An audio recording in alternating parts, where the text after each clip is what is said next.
یہ ہے AJ media 96۔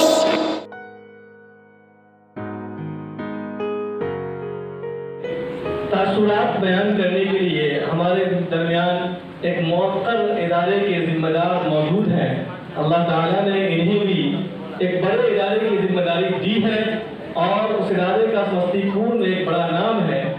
میں دعوت دینے جا رہا ہوں عالی جناب سید ابو سعید صاحب عرف عرشو، ڈائریکٹر مولانا مظہر ٹیچر ٹریننگ کالج متھراپور سمستی پور کو، وہ تشریف لائیں اور مختصر وقت میں اپنے تاثرات سے ہم تمام طلبہ و اساتذہ کی حوصلہ افزائی فرمائیں۔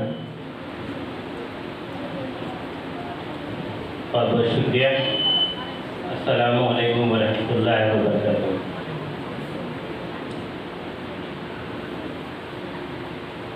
علم و دانش کا مجمع، علماء کرام، اساتذہ کرام اسٹیج پر جلوہ افروز ہیں۔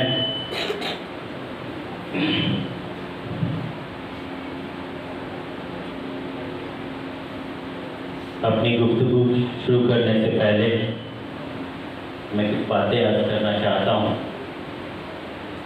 کہ حضرت سلیمان علیہ السلام سے نے اللہ تعالیٰ سے دعا کی کہ اللہ تعالیٰ مجھے دنیا میں وہ بادشاہت عطا کر جو تو نے کسی کو نہ عطا کی ہو۔ تو اللہ تعالیٰ نے جبریل امین کے ذریعے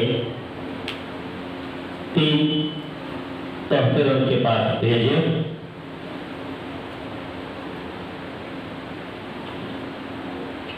دولت، شہرت اور علم۔ تو جب علم کا ذکر جبریل علیہ السلام نے کیا تو اللہ تعالیٰ سلیمان علیہ السلام نے اللہ تعالیٰ سے معافی مانگی اور کہا کہ اللہ پاک میں سمجھ گیا کہ تو نے کیا بھیجا ہے اور مجھے علم چاہیے۔ اس نے دیکھی ایک چیز چننا تھا ان کو، تو انہوں نے علم چنا۔ تو جب علم کو انہوں نے چن لیا تو جبریل علیہ السلام نے کہا کہ دولت اور شہرت تم کو سلیمان نے ٹھکرا دیا ہے، تم واپس چلو۔ تو دولت اور شہرت نے فرمایا کہ جب اللہ نے مجھے بنایا تھا تو یہ ہدایت دی تھی کہ جہاں علم ہو تم وہیں رہنا، اس لیے میں سلیمان کو چھوڑ کر کہیں نہیں جاؤں گی۔ قرآن کی پہلی آیت جو اللہ تعالیٰ نے نازل کی وہ اقرا ہے، اور میں اکرام یہاں تشریف فرما ہے۔ میں تو وہ ضرورت نہیں رکھتا کہ ان کے سامنے کوئی بیان کر سکوں، پر اپنی تھوڑی سی علمی صلاحیت کی وجہ سے یہاں پہ آپ کے سامنے کچھ گفتگو کر رہا ہوں۔ اگر کوئی گستاخی ہو جائے تو اس کے لیے میں معذرت چاہتا ہوں۔ اصل کہنے کا مقصد یہ ہے کہ جو ہمارا نصب العین تھا وہ ہم نے چھوڑ دیا ہے اور دنیا نے اس کو اختیار کر لیا ہے۔ ہم رٹنے اور پڑھنے کے بیچ موجود ہیں، ہم نے اس کو چھوڑ دیا ہے، پڑھائی چھوڑ دی ہے اور دوسرے چیزوں میں مصروف ہو گئے۔ ایمنسٹی انٹرنیشنل کی ایک رپورٹ ہے، بہت کم ٹائم میں اپنی باتوں کو ختم کروں گا، بہت زیادہ وقت نہیں لوں گا آپ لوگوں کا۔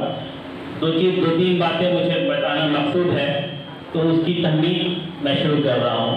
ایمنسٹی انٹرنیشنل کی رپورٹ ہے کہ 70% of Muslim community in Asia earns only $2 per day۔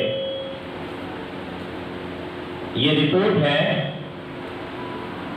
جس کا مطلب یہ ہے کہ صرف $2 پر ڈے کی 70% مسلمانوں کی آمدنی ہے پر ڈے کی۔ یہ بتاتا ہے کہ ہم نے ایک علم کو چھوڑنے سے کتنا بڑا نقصان ہمارا ہو رہا ہے۔ علم کو چھوڑ دینے کا نتیجہ یہ ہے کہ کورونا میں آپ کے تبلیغی جماعت کو نہ جانے کیا کیا کہہ کر بدنام کیا گیا، اور ہماری باتوں کو رکھنے والا نہ اس میڈیا روم ہاؤس میں تھا، نہ کورٹ میں تھا، نہ کہیں موجود تھا۔ اس کی وجہ صرف یہ ہے کہ ہم نے اپنی پڑھائی کو صرف محدود کر دیا ہے، علم کو چھوڑ کر اپنے دوسرے لغات میں اپنے زندگی کو گزارنے کا شعبہ اختیار کیا ہے۔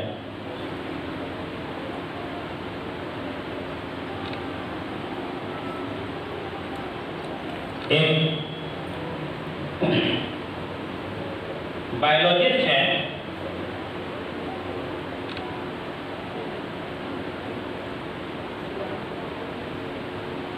نوبل پرائز بایولوجسٹ ہیں جاپان کے یوروشیما اوشومی، جن کو 2016 میں نوبل پرائز ملا تھا۔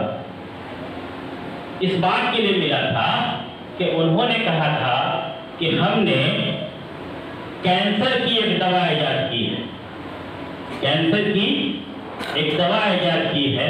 تو دنیا نے اس سے پوچھا کہ وہ دوا کیا ہے، تو انہوں نے کہا دوا تو نہیں ہے، وہ ایک تجربہ ہے کہ آپ کے باڈی میں ایک آٹوفیگی ایک پروسیس ہوتا ہے۔ جب آپ زیادہ دیر بھوکے رہتے ہیں تو آپ کے جسم کا جو گلا ہوا حصہ ہے وہ آپس میں اندر میں اس کو کھا کے وہ اس کو کھانے کی کوشش کرتا ہے، جس سے جو سڑے گلے حصے ہیں آپ کے اندر کے وہ ختم ہوتے ہیں، جس سے وہ کینسر بڑھنے سے روکتا ہے۔ کینسر ایک سیلز ہے، سیل گروئنگ آرگن ہے جو باڈی میں بنتا ہے جس سے کینسر ہوتا ہے۔ جو دانشور لوگ ہیں، جو ہوش لوگ ہیں وہ سمجھ رہے ہیں، بچوں کو تو ابھی سمجھ میں نہیں آئے گا۔ تو ان سے یہ انہوں نے کہا کہ اچھا، تو پوچھا گیا کہ بھائی ٹھیک ہے، آپ جب ٹھیک ہے یہ آٹوفیگی پروسیس ہوتا ہے تو اس کے لیے کتنے دیر بھوکے رہنا ہوگا؟ تو انہوں نے بتایا کہ تقریباً 9 سے 10 گھنٹے اور 20 سے 25 دن۔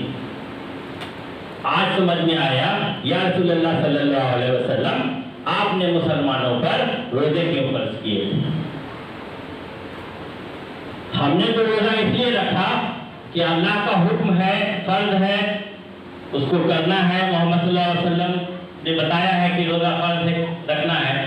ہم نے اس کو اس طرح سے نہیں پڑھا کہ ہم اس کے کینسر کے علاج کے لیے کوئی مسلمان اس میں کھڑا ہو، کسی مسلمان کو نوبل پرائز ملے بایو سائنس میں۔ کہنے کا مقصد یہ ہے کہ ہم کو اپنے پڑھنے کا نظریہ، علم حاصل کرنے کا نظریہ بدلنا ہوگا۔ آپ کے پاس دنیا کی وہ عظیم کتاب ہے جو کسی کے پاس نہیں ہے۔ آپ غیر آپ کی کتاب کو پڑھ کر اس کا مطالعہ کر کے اس سے فیضیاب ہو رہے ہیں، نئے نئے ایجاد کر رہے ہیں۔ دنیا جب چاند پر پہنچی تو اس کو دکھا کہ چاند کے 2 ٹکڑے ہوئے تھے۔ آج پتا چلا کہ چاند کے 2 ٹکڑے آپ صلی اللہ علیہ وسلم نے کیے تھے، اس کی تصدیق 1400 سال کے بعد بھی زمانہ کر رہا ہے۔ تو وہ ہم نہیں پڑھ رہے ہیں، دوسرے لوگ پڑھ رہے ہیں۔ تو کہنے کا مقصد یہ ہے کہ ہم کو اپنے پڑھنے کا نظریہ بدلنا ہوگا۔ جو بھی علم حاصل کر رہے ہیں اس میں نیت یہ ہونی چاہیے کہ اس نیت سے کہ ہم اس علم کو حاصل کر کے اپنے قوم، اپنے ملت کے فلاح و بہبود کے لیے کام کریں گے۔ 2 چیزیں ہیں، اگر ہم دینی تعلیم حاصل کر رہے ہیں اور ہماری سوچ یہ ہو کہ ہم اس تعلیم سے بہت بڑے قاری، محدث، مقرر بن جائیں گے، دنیا میں نام ہوگا، پیسے کمائیں گے، تو یہ دینی تعلیم نہیں ہے۔ اور کوئی اگر ڈاکٹر بن رہا ہے، انجینئر بن رہا ہے، وکیل بن رہا ہے، IAS بن رہا ہے، اس کی اگر یہ سوچ ہے کہ ہم اس علم کو حاصل کر کے ہم اپنے قوم کے فلاح و بہبود کے لیے کام کریں گے، تو وہ دین کا تنزل ہے، فرض ادا کر رہا ہے۔